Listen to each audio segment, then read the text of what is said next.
Você sabia que a maioria das pessoas perdem dinheiro ou deixam de crescer só porque não tem uma carteira bem estruturada, uma carteira de investimento boa? Sim, o problema não é só investir, e sim como organizar também tudo isso certinho. Se você quer aprender a montar uma carteira de investimento bem estruturada, bem certinha, em 2025 já, segura, diversificada, que funcione ao longo prazo e te dê uma liberdade financeira, já fica comigo nesse vídeo e não perde nem um segundo. Eu vou te mostrar passo a passo, mas antes se inscreve no canal, ativa o sininho e deixa seu like aí no vídeo para estar ajudando o canal. Primeiro, por que montar uma carteira? Para a gente começar a investir, nós temos que pensar igual um investidor. E o que é que todo investidor tem?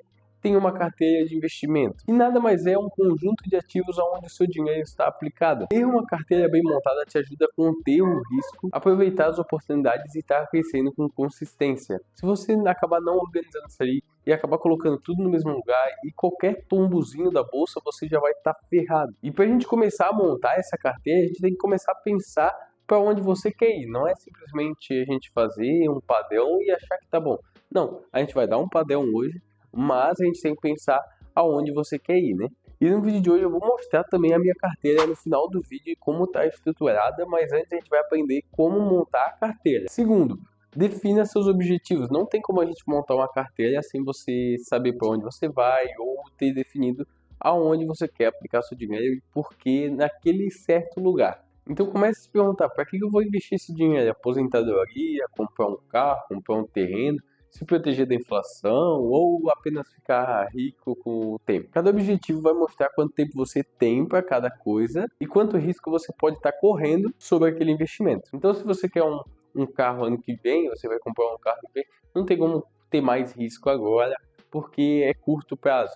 Então, no curto prazo, a gente não consegue ter tanto risco. No longo prazo, a gente pode ter um pouquinho mais, porque varia muito. Então, se a gente estiver investindo em segurança ali no curto prazo, 2 anos, então investindo ali, eu quero investimento daqui a 1 ano, 2 anos, a gente vai pensar em segurança e liquidez. Em longo prazo, daqui a 10, 15 anos, dá para começar a pensar em risco, retorno também.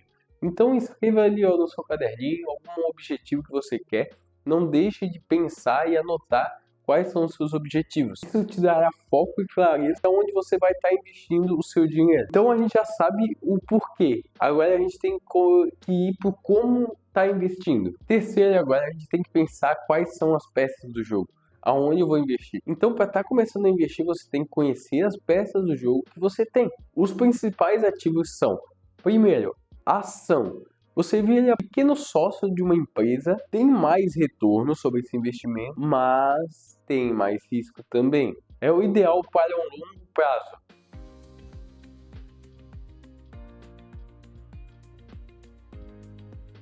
Segundo é os fundos imobiliários. São imóveis que você pode estar comprando diretamente com pessoas que alugam os imóveis, pagam renda mensal e ajudam a diversificar. Pensa, todo mês caindo na sua conta ali uma rendazinha mensal e também vai ter uma diversificação grande na carteira. Terceiro, renda fixa, CDB, LCI, LCA são mais confiáveis, são mais seguras. São para quem quer no curto prazo ter uma rendazinha ali ou uma reserva de emergência, dá para colocar nessas rendas fixas também. Quarto, são outros, tá pessoal? Então, são criptomoeda, multimercados, investimento no exterior, são ótimos para quem já tem uma carteira mais sólida, mais robusta. Então aí você vai começar a diversificar nesses outros investimentos. Entender cada ativo te dá uma clareza muito certa onde você vai investir, óbvio. Mas o segredo mesmo da consistência é onde você vai estar colocando essas peças todas juntas. Quais peças você vai ter que colocar juntas e aonde você vai estar juntando elas. Não é só jogar ali e achar que tá bom. Então o segredo mesmo é como você junta tudo isso de investimento. Quarto é a importância da diversificação. Então não adianta você entender de todos os ativos se no final você colocar em um só dele. Não adianta ter milhões de conhecimento e aplicar apenas um. Não tem porquê, se você pode diversificar e ter uma carteira mais robusta. A chave então é diversificar e ter diferentes investimentos na sua carteira para estar diminuindo e diluindo o risco. Então, vou pegar uma estrutura base para ter um exemplo. Pega ali então 40% em ação, 30% em fundo imobiliário e 30% em renda fixa. Lembrando, é uma estrutura base, tá, pessoal? Para eu falar aqui para vocês terem uma ideia. Esse é só apenas um modelo, então você vai ajustar com sua preferência e seu perfil de investidor. O importante disso aqui, ó, dessa estrutura, é que simplesmente se um cair, o outro vai conseguir segurar a carteira, não vai dar aquela avalanche, não vai perder todo o dinheiro. Então, com o tempo você vai rebalancear, óbvio, vai revisar, rebalancear e montar novamente uma estrutura boa e melhor até para você. Mas assim, pega uma ação, se você ter tudo nela no Banco do Brasil e ela despencar, não segurou, tá? Você tomou um prejuízo legal. Se você tem ali Banco do Brasil, VEG, Sanepar, algumas empresas seguram essa que está caindo, tá? Então seu dinheiro não vai pro ralo. E como você pode estar começando isso com pouco dinheiro? Exemplos práticos para estar começando a investir com pouco dinheiro. Sim, dá para você começar com 100, 10, mas a gente pega aqui, dá para começar com R$1.000. Vamos com R$1.000. Você vai lá e compra R$400 em ações, R$300 em fundos imobiliários e R$300 em renda fixa. Com esses investimentos você pode estar até conseguindo 1% ao mês, que vai dar uma rendida ali de R$10 no mês, tá? R$1.000 para R$10 de juros, mas esse não é o foco. Então você vai lá e faz igual eu comecei. Eu usei uma corretora com taxa zero e usei uma plataforma, um aplicativo para estar conseguindo ver esses investimentos e estar acompanhando eles melhor, porque às vezes as corretoras não são tão boas de acompanhar e tem lugar melhor, igual eu vou mostrar daqui a pouco no meu Investidor 10 e minha Nubank, que é onde eu faço onde minha corretora está, que é a Nubank, e é onde meu aplicativo que eu vejo as coisas, tem uma tela de visor ali que eu vejo tudo certinho, bonitinho. Você tem que fazer isso para estar acompanhando seus investimentos. Claro, se você não quiser, você não precisa, mas como o objetivo é dar as dicas para vocês, façam isso, tá, pessoal? Tenha o seu dinheiro no investimento e tem um aplicativo de base para você ter noção de como andam seus investimentos. Então você vai começar ali pequeno, vai estar aumentando com o tempo seus aportes com calma e tá sempre crescendo. O foco mesmo é ter o hábito de investir. Todo mês está colocando seu dinheiro e investir. E agora no final do vídeo vai ter umas diquinhas finais. E para manter tudo funcionando bem, tem umas dicas finais que eu vou dar agora.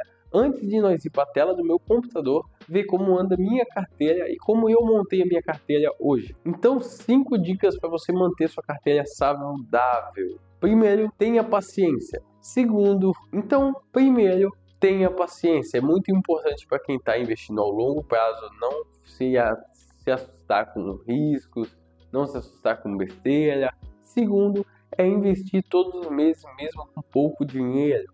Invista com uma constância legal, nem que seja R$10 por mês, só para manter a constância. Tente aportar mais, mas se não deu, não para de aportar. Terceiro, não entre em pânico com quedas, não se assuste com besteira, igual eu falei antes, tenha paciência. Então não se desespere quando o pânico está ali. Às vezes no pânico é a melhor oportunidade que você tem. Quarto, busca conhecimento novamente. Comece a conhecer mais sobre os assuntos. Busque qualidade de conhecimento também, igual no vídeo aqui. Eu estou tentando trazer o máximo de qualidade para vocês terem uma noção de como começar a investir, tá? Não é que vocês têm milhões investidos, é para como começar a investir e sair do absoluto zero. E o último, se você puder conversar com outros investidores ou até mesmo especialistas, investidores ou especialistas, vai estar te ajudando muito, tá, pessoal? Vamos lá para a tela do meu computador ver como anda a minha carteira e como você pode se espelhar. Não precisa copiar, não precisa copiar. Você faz o seu porque você tem o seu perfil. Mas como você pode se espelhar olhando assim, ó, vendo aquilo tudo já na tela do computador e tá tendo uma motivação maior. Vamos lá? Bom, pessoal, já estamos aqui dentro. Como vocês podem ver, tem uma rodelinha aqui, ó, que é a diversificação da carteira. Tem mais, mas assim, já estamos aqui, ó, ações. Como eu falei a vocês, 30% na carteira, fundos imobiliários 51% tá bem grande na carteira, ETFs internacionais 8% e criptomoeda 10%, tá? Por que eu tenho apenas essas? Porque minha renda fixa, ela não fica como um investimento aqui, tá? Isso aqui é o longo prazo, isso aqui é pensando no longo prazo. Curto prazo eu não deixo junto, então minha carteira de reserva, minha carteira de renda fixa, eu acabo não deixando aqui. Tem um total aqui de 15.810 em fundos imobiliários, 9.000 em ação, criptomoeda 3.327, ETFs 2.641. Como eu falei, comecei com R$ 57, vou com calma e todo mês aportando mais. Tudo que eu aprendo eu venho trazer para vocês. Minha carteira hoje tem aqui, ó, XPML11, HGLG11, Unipar, IVV, Bitcoin, Taesa, MXRF11, Klabin, Banco do Brasil, RBFF11, VGHF11, RBVA11 e Kisu11. Cada um deles tem um pouquinho mais de R$ 1.000 aqui, tá? Tem coisa que tem menos, então tem Sanepar, tem BTLG11, tem Gerdau, VEG, tem um pouquinho a mais, mas esses aqui que apareceu, não, tem como rodar lá para baixo aqui, ó. RZTR11, Ethereum, GARI11, Vigia11, Gerdau, VEG, BTLG11, Sanepar também tem na carteira, tá? Então é uma carteira bem diversificada, dá para diversificar um pouquinho mais sem acabar tirando todo o foco dela, que é aqui uma diversificação, mas tem que ter uma valorização. Eu prezo muito por isso, porque ao longo prazo então eu quero uma valorização de cada um deles, nem que seja minúsculo, mas para mim estar se protegendo dos riscos e também ganhando na valorização, tá? Aí a gente vem aqui, ó, empresas como ações. Tem Banco do Brasil 15%, pode ver aqui do ladinho. Unipar tá mais do que eu queria, Taesa também, mas assim, tô mudando isso com um pouquinho, tá chegando todos junto. Antes era muita discrepância, então tinha 50% em Unipar. Porque ela caiu muito, eu aportei nela.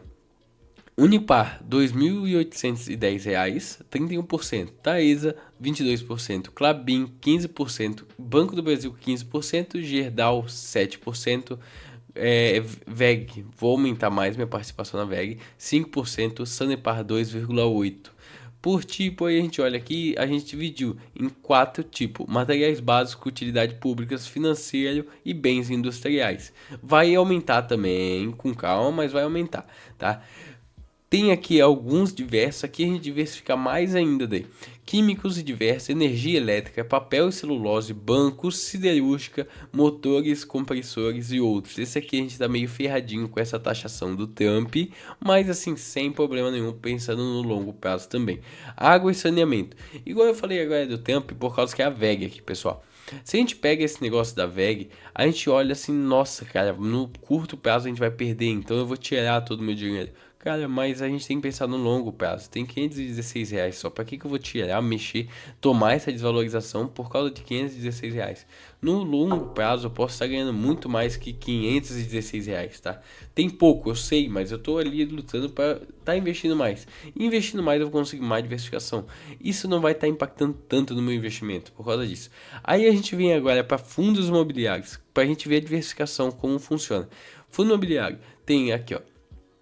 Tem bastante concentração em dois também, que são o XPML11 e HGLG11. Não são fundos ruins, são fundos bons, muito bons. Não é nenhuma recomendação de compra, mas sim, pessoal, XPML11 e HGLG11 são os dois melhores fundos da bolsa para mim, tá? Então eu tenho um pouquinho mais de concentração, tô investindo mais nos outros, porque aqui tá no seu preço justo já. XPML11 tá um pouco abaixo, queria aportar nele, mas tem muita coisa aqui, tá? Aí a gente vem aqui, ó, XPML11 21%, HGLG11 19%, MXRF11 9%, RBFF11 8%, VGHF11 7%, RBVA11 6%, 7% também, Kisu11 7% também, RZTR11 6%, GARI11 5,8%, VGA11 5,79% e BTLG11 2,54%. Tô aumentando esses de baixo agora, que tem menos participação, mas tô vendo qual tá mais barato, porque tá uma liquidação gigantesca na bolsa hoje. Então vocês podem ver, pessoal, eu poderia muito bem ter uma ação e um fundo imobiliário. Mas por que? Se eu posso ter algumas e tá diversificando o risco. Pensa, se eu tivesse só XP milhões e ele caísse, eu ia tomar uma valorização ou uma perda. A gente ia tomar uma perda gigantesca. Então não ia conseguir concentrar tudo em um só, né, pessoal? É igual tem investimentos monoativos. Então pega fundos que tem um. Pega esses aqui já estão diversificados, né? Vocês acham que tem diversificação aqui. Aí se você entrar no fundo XPM11, tem ali mais 20 shoppings no portfólio dele. Então mais diversificação ainda. HGG11, mais diversificação ainda. Pega alguns ativos, tem muito mais diversificação do que isso. Então a gente tem que estudar um cada vez para ver se compõe na sua carteira. Vale a pena, porque pensa, eu investi um XPM11, já está diversificado aqui. Mas tem apenas um investimento, só tem um shopping. esse shopping falha, acontece alguma coisa. O que acontece com o fundo? Puf, despenca, acaba, morre o fundo e não dá em nada. E não, aqui com ele assim, eu tenho, pode falir alguns shoppings que ainda vai estar ali a cota dele, vai ter um dinheiro ali na cota dele também. Agora nós vamos ver mais diversificação ainda, vamos vir em fundos de tijolos, fundos de papel, fundos de fundos, cada um dele é um ativo. Então, pega ali o XPML11 e o HGL11. Shopping e logística existem, são físicos. Então, fundo de tijolo já compõe metade da carteira, mais que a metade. Fundo de papel é onde algumas pessoas que precisam de dinheiro imobiliário, essas coisas, pedem dinheiro para o fundo e o fundo dá o dinheiro. Como troca, ganha juros e esses juros vêm para os acionistas. Fundos de fundos, aonde fundos pega ali eu tenho um fundo Luiz Ren. Fundo Luiz Ren compra alguns outros fundos e você vai lá investir em mim, porque eu tenho outros fundos na carteira. O que eu cobro é a taxa de administração, mais nada. Se ser baixa, vale a pena, se ser muito alto, não vale tanto, porque senão você investia sozinho nos fundos, né? É como se fosse um ETF dos fundos imobiliários, é o fundos de fundos. Eu tenho uma boa participação nele de 15%, tá? Quero aumentar um pouquinho mais e não ter muito também, porque para não ficar tão pulverizada a carteira assim e tá sabendo o que eu estou investindo certinho, porque os fundos de fundos ainda dão uma escondida, tipo, a gente não sabe tudo que o fundo investe, porque a gente não tem tanto tempo para ficar vendo, nós somos analistas profissionais, então eu tenho, mas não tenho tanto também. Por segmentos, a gente já tem híbridos, 37%, que são tipo uma mesclagem de um monte. Logístico, industriais e galpões, tenho 22%, que é HGLG11, BTLG11, GAG11, um pouquinho de GAG11. Shoppings e varejo, que é o XPM11, tem 21%. Títulos e valores imobiliários, que são os papéis, 15%. E Fiagro, que é o Vigia 11, que investe no agronegócio, mas por papel, não é fisicamente. O RZTR11 já é um pouco mais fisicamente, que tem a fazenda e vende a fazenda. O Vigia 11 não, ele empresta dinheiro para os o Vigia 11 ele empresta dinheiro para o agronegócio. E aqui no IVV eu tenho, em um ETF, eu tenho uma diversificação gigantesca. Então aqui compõe as 500 maiores empresas dos Estados Unidos, o IVV. Então eu tenho R$ 2.641 nela e pega ali Apple, Amazon, Tesla, um monte de empresa boa, tá aqui, ó, tá concentrada aqui. Tem muita empresa aqui e o ETF vem crescendo ao longo prazo, tá, pessoal? Ao longo prazo o ETF vai crescendo, isso é sem dúvida, se os Estados Unidos ir bem, claro. Mas tem uma diversificação muito grande aqui e eu diluo o meu risco. Eu poderia muito bem correr o risco ali de ir na Apple, na Amazon, tudo um de cada vez. Tem mais valorização? Pode ter também, mas se tiver risco, tem muito mais, tá? E pessoal, hoje a gente vem aqui, ó, como eu falei pra vocês, eu tenho o meu investimento que é no Nubank. E aqui eu espelho pro investidor 10. Então tudo tá aqui, ó. Eu posso acompanhar tudo. Minhas ações, meus fundos imobiliários, criptomoedas, ETFs, tudo pelo investidor 10. Então, pra mim e pra vocês que estão começando também, vai ser muito bom. Eu não ganho nada para divulgar o investidor 10, mas assim, é uma plataforma boa, então tá aí pra vocês. Usem. Vejam, aprendam a mexer no investidor 10 que vai dar uma facilidade gigantesca para você estar investindo. Fica de olho nisso aí. Pessoal, eu vou ficando por aqui. Se gostou e curtiu mesmo de verdade, acompanhe o canal, se inscreve aí para a gente estar conseguindo trazer mais vídeos com qualidade de investimento. E pessoal, batemos a meta de R$ 30.000 esse mês, quase 31 na verdade. E estamos rumo aos 100 mil. Deixe seu like aqui para estar ajudando, cada like vai ser especial mesmo para estar me ajudando a chegar nos 100 mil investidos.